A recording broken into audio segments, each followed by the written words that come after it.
Parlamento Nacional Russo Governo atu cria mecanismo de segurança nebe máximo e a fronteira.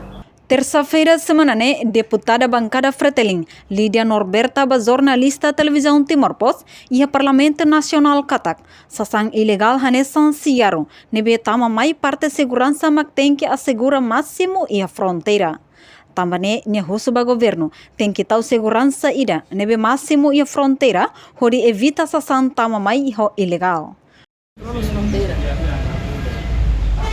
La controla de frontera, la consegue ter, agora imagine que tahan Rusia, ni hanesan be tahalo be tikere be de hanesan, mai polis ni mane polis de toin, taka de toin ni halo maquiagem não é, afinal maquiagem é foi ita dulu coba sari ke fronteira né, ada di fronteira, kok bisa sasantang? Agora também controla a fanda totalmente, e de levar ni itu buat la controla. Ormatan bot la controla, mai vali daqui com Nele é eficiente, controla o sino banca. Kami na banca ita controla, la tama, marque mene la rola to. Nunemos deputado bancada PD, Antônio da Conceição Calohan, Rusuba órgão governo tem que compreender saída maca mercado livre, nossa saída maca povo belefaan, ato necessita ba necessidade.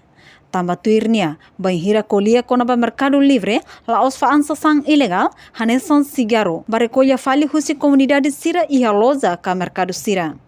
Nia foi exemplo hanesan ia nação Indonésia, precisa halo prevenção ba comunidade sira, nebe fuma sigaro, mas tem que hare katak sigaro ne produz husi se.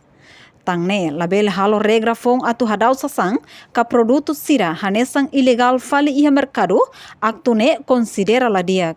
Imelda Fátima Cardenho Alves, televisão Timor-Post.